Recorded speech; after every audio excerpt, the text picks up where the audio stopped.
कृष्ण और उनके बाल सखा हंसी मजाक में मस्त थे। गेंद से खेल रहे थे यमुना के किनारे हरी भरी घास पर। सूरज की किरणें पानी पर चमक रही थीं, पर अचानक दूर से एक भयावह चीख गूंजी। हंसी का माहौल गंभीरता में बदल गया। क्या हुआ? सारे बच्चे उस ओर दौड़े जहाँ से आवाज आई थी। मदद करो, मदद करो, मेरा बेटा वो नदी में फिसल गया। ग्वालन का चेहरा डर और बेबसी से भर गया था। उसके कपड़े गंदे थे, आंखों में आंसू। वो जगह, वहाँ कालिया नाग रहता है। हाँ, वहीं मेरा लड़का वहीं खेल रहा था। यमुना का पानी, जहाँ ग्वालन इशारा कर रही थी, अजीब सा काला दिखाई दे रहा था। बच्चों के दिलों में डर घुस गया। डरो मत माताजी, हम तुम्हारे बेटे को बचाएंगे।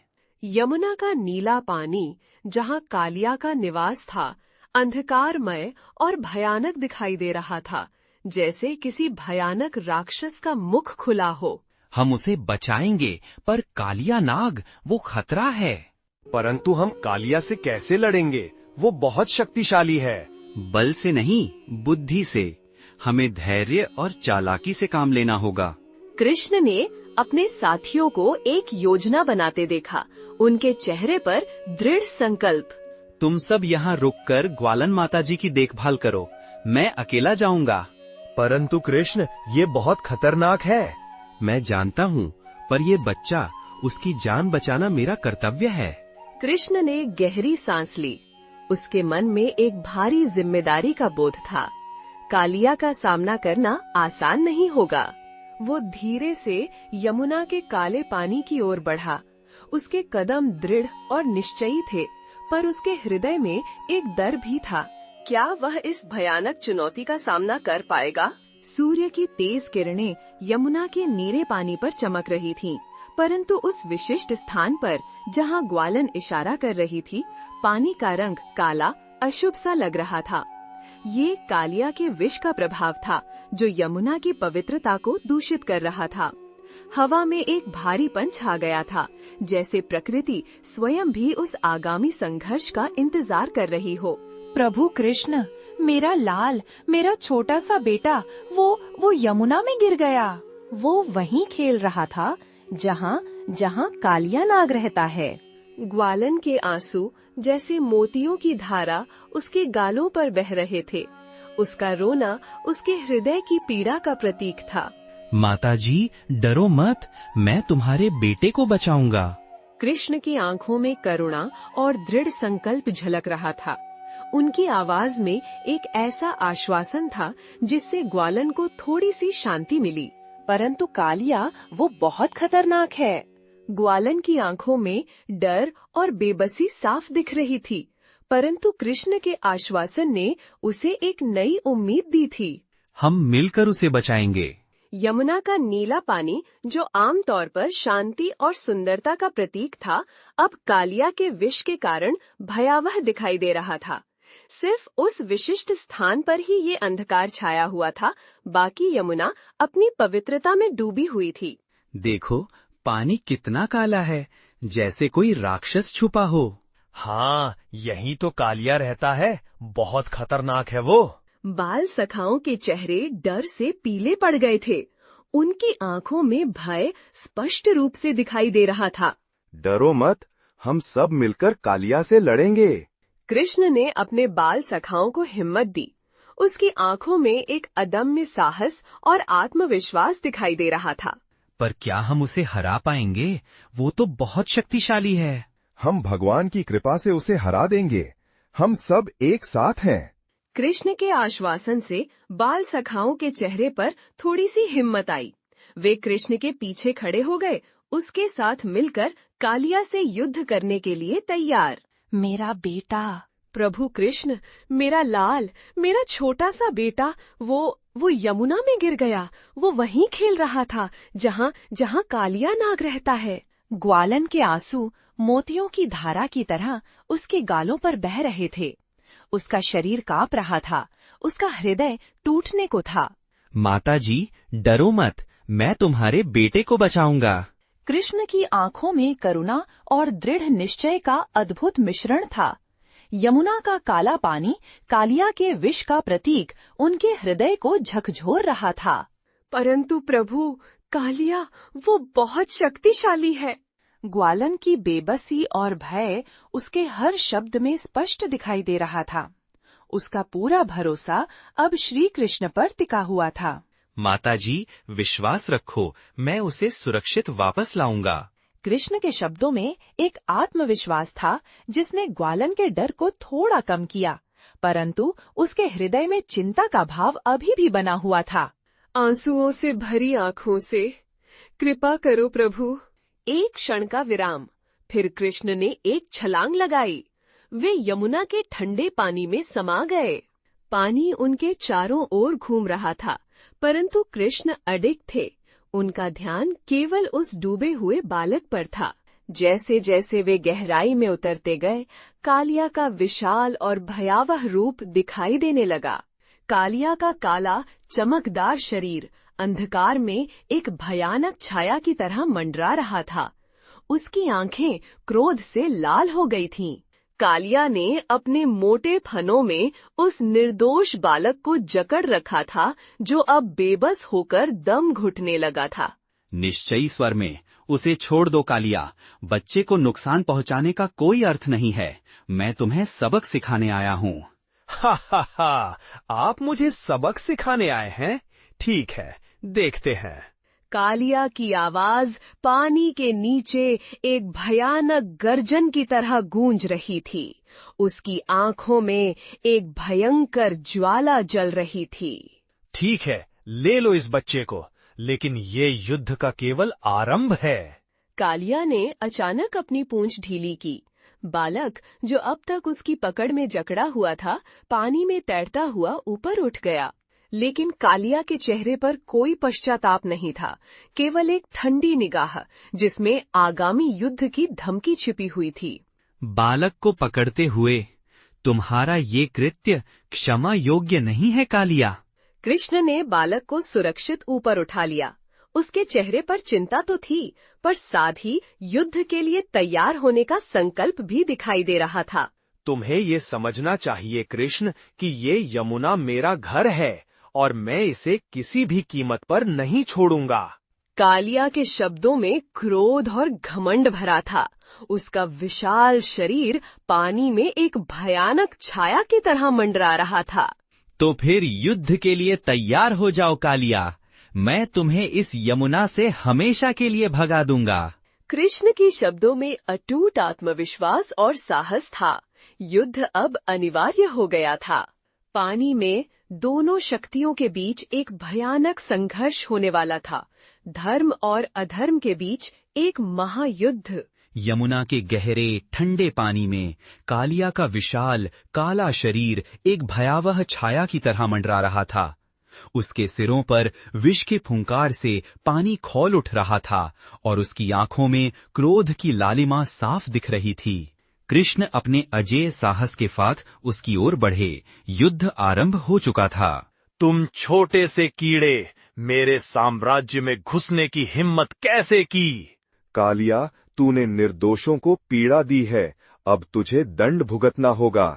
कालिया ने अपने विशाल फनों को फुलाते हुए कृष्ण पर हमला किया।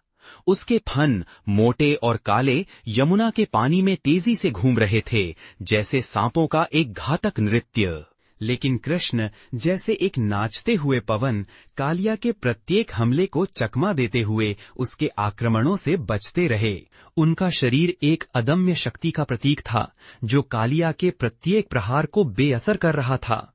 पानी में एक भयानक संग्राम शुरू हो गया था। गोकुल के लोग यशोदा माँ और नंद बाबा के नेतृत्व में यमुना के किनारे पर चिंता और भय से व्याकुल खड़े थे।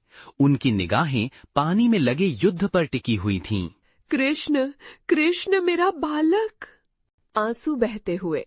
शांत रहो यशोदा, कृष्ण भगवान हैं, वो हमें निराश नहीं करेंगे। परंतु ये कालिया इतना भयानक है, मेरा हृदय डर से कांप रहा है। उसके अत्याचार का अंत होना ही है। कृष्ण का साहस अजेय है। देखो, पानी में इतना उथल पुथल हो रहा है। क्या कृष्ण ठीक है? भगवान कृष्ण की कृपा हो, उन्हें सुरक्षित निकालें। यशोदा का हाथ थामते हुए, हमारा विश्वास कृष्ण पर बना रहे, वो विजयी होंगे। हे प्रभु, मेरे बालक की रक्षा करना। यशोदा माँ की प्रार्थनाओं के बीच यमुना में युद्ध जारी रहा। कालिया अपनी सारी शक्ति से कृष्ण पर टूट पड़ा, लेकिन कृष्ण अदम्य रहे। कुछ समय तक ये संघर्ष चलता रहा, पानी में भयानक गर्जन और उथल पुथल का सृजन करता हुआ। फिर एक अचानक घटनाक्रम में कालिया ने अपने विशाल शरीर से कृष्ण को जकड़ लिया। गोकुलवासियों की सांसें थम गईं, लेकिन कृष्ण ने अपने शरीर का विस्तार कर लिया, जैसे एक अदृश्य शक्ति उनके अंदर कार्य कर रही हो। वो कालिया की पकड़ से आसानी से मुक्त हो गए। अब तुम्हारा अंत निकट है कालिया। पीड़ा से ये संभव नहीं है, मैं अजेय हूँ। अब कृष्ण ने कालिया की मोटी पूंछ पकड़ी, एक तेज छलांग और वो कालिया के सिर पर खड़े हो गए। उनकी आंखें शक्ति से चमक रही थीं। उन्होंने अपने पैरों से कालिया के सभी सिरों को जोर जोर से पीटना शुरू कर दिया, जैसे कि उनके पैरों में सारे ब्रह्मांड का भार हो। कालिया के मुंह से विष का प्रवाह शुरू हो गया। कालिया की चीखें यमुना के पानी में गूंज रही थीं। उसका अत्याचार का अंत निकट था। फिर एक अद्भुत दृश्य। कृष्ण अपने हाथ में अपनी मधुर बांसुरी लिए कालिया के सिरों पर नृत्य करने लगे। उनका नृत्य एक भयानक शक्ति और अलौकिक सौंदर्य का मिश्रण था। धीरे धीरे उनके नृत्य के साथ वो यमुना के पानी की सतह पर आ गए। कालिया अपनी सारी शक्ति खो चुका यमुना की गहराई में डूब गया। यमुना का पानी फिर से साफ और पवित्र हो गया था। मेरा बालक, वो सुरक्षित है। भगवान कृष्ण की जय हो। जय हो, जय हो, जय हो। गोकुलवासी उनकी सुरक्षा देखकर जश्न मनाने लगे। उनकी आंखों में आनंद के आंसू थे, उनके होठों पर शुक्र के गीत।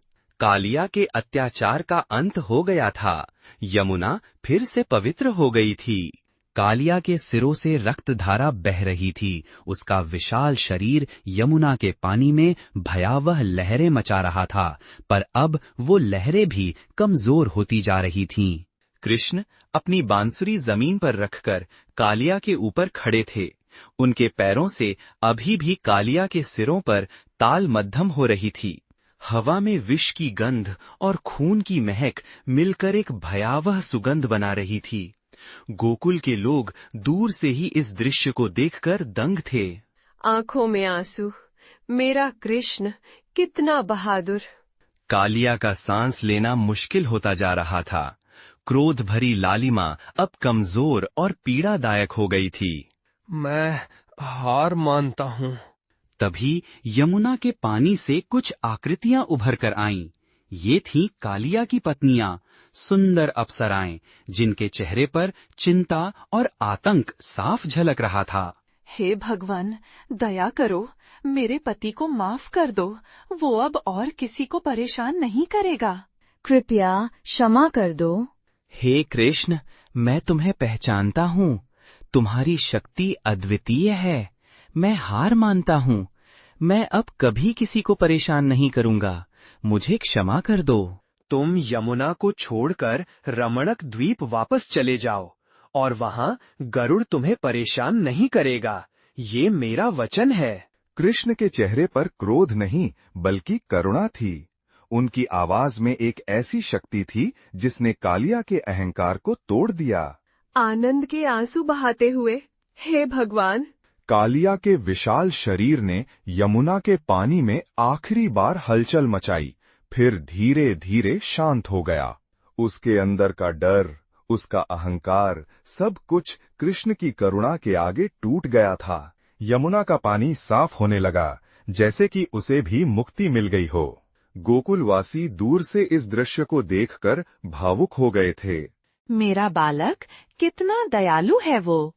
गर्व से हमारा कृष्ण ही सच्चा भगवान है। फिर कृष्ण ने अपनी बांसुरी उठाकर कालिया के सिर पर एक बार फिर नृत्य किया। ये नृत्य क्रोध से नहीं बल्कि एक ऐसी शक्ति से ओतप्रोत था जो गर्व को चूर चूर कर देती थी। ये नृत्य कालिया के अहंकार को नष्ट करने वाला था। उसके अंदर के डर को प्रकट करने वाला था। उनके प्रत्येक कदम में एक गहरी शांति थी, एक ऐसी शक्ति जो भय को नष्ट कर देती थी। ये एक विजय नृत्य नहीं था, बल्कि एक मुक्ति नृत्य था, कालिया की, यमुना की और शायद कृष्ण की भी। नृत्य समाप्त होने पर कृष्ण ने अपनी बांसुरी नीचे रखी।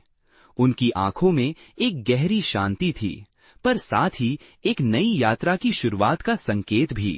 गोकुल के लोग आनंद और राहत से भर गए यमुना के किनारे पर एक नई सुबह का इंतजार कर रहे थे। लेकिन यमुना के गहरे पानी में एक नया खतरा भी मंडरा रहा था, एक नई चुनौती जिसका सामना कृष्ण को करना था। कालिया के जाने के साथ क्या वाकई सभी खतरे खत्म हो गए थे? यह नृत्य एक विजय नृत्य नहीं, बल्कि एक मुक्ति नृत्य था। कालिया के सिर पर उठते बैठते उनका नृत्य उसके अंतर्मन में गूंजता रहा। कालिया का सांस लेना और भी मुश्किल होता जा रहा था। उसकी आंखों में क्रोध की जगह पीड़ा झलक रही थी। हे कृष्ण, मैं तुम्हें पहचानता हूँ। तुम्हारी शक्ति अद्वितीय है। मैं हार मानता हूँ। मैं अब कभी किसी को परेशान नहीं करूँगा। मुझे क्षमा कर दो। हे भगवान, दया करो, मेरे पति को माफ कर दो। वो अब और किसी को परेशान नहीं करेगा। हम सब आपसे प्रार्थना करते हैं। हे भगवान, दया करो, क्षमा कर दो। उनकी आवाजें मिलकर एक मार्मिक गीत बन गई थीं, जो यमुना के पानी में गूंज रही थीं। कालिया की पत्नियां, सुंदर अप्सराएं, भय और चिंता से व्याकुल थीं। उनके काले केश पानी में बिखरे हुए थे और आंखों में आंसू धारा बन रहे थे। तुम यमुना को छोड़कर रमणक द्वीप वापस चले जाओ और वहां गरुड़ तुम्हें परेशान नहीं करेगा। ये मेरा वचन है।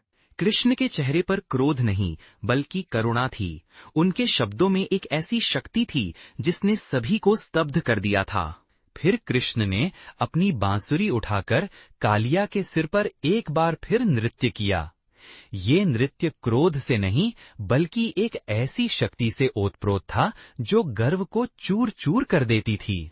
यह नृत्य कालिया के अहंकार को नष्ट करने वाला था, उसके अंदर के डर को प्रकट करने वाला था। जब कृष्ण ने अपना नृत्य समाप्त किया तो कालिया अपनी पत्नियों के साथ धीरे धीरे यमुना के पानी में डूब गया और रमणक द्वीप की ओर चला गया। जय हो कृष्ण, जय हो। गोकुलवासी खुशी से झूम उठे। उनकी आंखों में आंसुओं के साथ हृदय में कृतज्ञता और आनंद का भाव। यमुना का पानी फिर से साफ हो गया था, जैसे किसी भयानक सपने के खत्म होने के बाद। कृष्ण को गले लगाते हुए, मेरे कन्हैया, तुमने फिर से गोकुल को बचा लिया। तुम्हारी शक्ति अद्भुत है। माता जी, ये सिर्फ मेरी शक्ति नहीं थी, ये उस ईश्वरीय शक्ति का प्रभाव था जिसने मुझे ये कार्य करने की प्रेरणा दी। आंसू पोंछते हुए, मेरा लाल, तुम्हारा साहस, तुम्हारा प्रेम, ये सब गोकुल के लिए वरदान है। यमुना के जल में शांति छा गई थी। कालिया के जाने के बाद पानी की सतह चिकनी, चमकदार हो गई थी, जैसे किसी दर्पण की तरह। गोकुल के लोग अपने भय और चिंता से मुक्त होकर हर्षोल्लास से भर गए थे। उनके चेहरे पर खुशी और राहत साफ झलक रही थी। कालिया मर्दन की गाथा अब इतिहास बन चुकी थी, लेकिन इसके भाव, इसकी सीख सदियों तक गूंजती रहने वाली थी। हे कृष्ण, आपकी इस लीला से एक अमूल्य शिक्षा मिलती है। कालिया का अंत सिर्फ एक राजा का अंत नहीं, बल्कि अहंकार और अन्याय का अंत है। ब्राह्मण जी, सत्य यही है। कालिया ने अपने बल का अहंकारी प्रदर्शन किया। उसने निर्दोषों को पीड़ा दी, इसलिए उसे दंड भुगतना पड़ा। यह संसार एक न्याय प्रणाली पर चलता है, जहां अच्छे को अच्छा और बुरे को बुरा मिलता है। हे कृष्ण, आपने हमें कालिया जैसे दुष्ट से बचाया। हम आपकी ऋणी हैं। बेटी, तुम्हें और सभी गोकुलवासियों को हमेशा याद रखना चाहिए कि अहंकार और अन्याय का कभी भी अच्छा परिणाम नहीं होता। हमेशा न्याय और सत्य का साथ दो, यही जीवन का सच्चा मार्ग है। उनके शब्द हवा में गूंज रहे थे, जैसे एक पवित्र मंत्र। गोकुल के सभी लोग बड़े और छोटे कृष्ण के शब्दों को अपने हृदय में उतार रहे थे। ये शिक्षा कालिया मर्दन की गाथा से भी अधिक शक्तिशाली थी, क्योंकि ये उनके जीवन का मार्गदर्शन करने वाली थी। ये शिक्षा पीढ़ी दर पीढ़ी गोकुल से आगे बढ़ती रहेगी, सबको न्याय और सदाचार का पाठ पढ़ाती रहेगी। यमुना का जल साफ था और गोकुल के लोगों के हृदय भी, लेकिन हवा में अभी भी एक मध्यम गंध बची हुई थी जो यमुना का जल क्रिस्टल सा स्पष्ट था, जैसे किसी भयानक सपने के बाद। गोकुल के लोग अपनी चिंताओं से मुक्त हर्षोल्लास में डूबे थे। हवा में अभी भी कालिया के अहंकार के विनाश की धुंधली गंध थी, लेकिन ये गंध भी धीरे धीरे क्षीण हो रही थी। कृष्ण को कसकर गले लगाते हुए, मेरे कन्हैया, तुमने हमें फिर से बचा लिया। मेरा दिल अभी भी धड़क रहा है। माताजी, चिंता मत कीजिए, सब ठीक हो गया। यशोदा माता के आंसू खुशी और राहत के आंसू थे। उनके चेहरे पर एक गहन शांति छा गई थी। भगवान कृष्ण की कृपा से ही ये सब संभव हुआ है। उनकी दिव्य शक्ति का ही प्रभाव है ये। मैंने कभी ऐसा कुछ नहीं देखा। कालिया इतना डरावना और फिर वो बस गायब हो गया। गोकुल वासियों के चेहरे पर एक गहरा आभार और आनंद था। कालिया का आतंक अब सिर्फ एक बुरा सपना लग रहा था। परंतु ये शांति कितने समय तक रहेगी? क्या कालिया का कोई और साथी नहीं होगा? माताजी, आशा है कि नहीं, लेकिन सतर्क रहना हमेशा जरूरी है। एक वृद्ध ब्राह्मण गंभीर चेहरे के साथ कृष्ण के पास आया। उसके हाथ में एक प्राचीन ग्रंथ था। हे कृष्ण, आपकी इस लीला ने हमें एक अमूल्य शिक्षा दी है। कालिया का अंत सिर्फ एक राजा का अंत नहीं, बल्कि अहंकार और अन्याय का अंत है।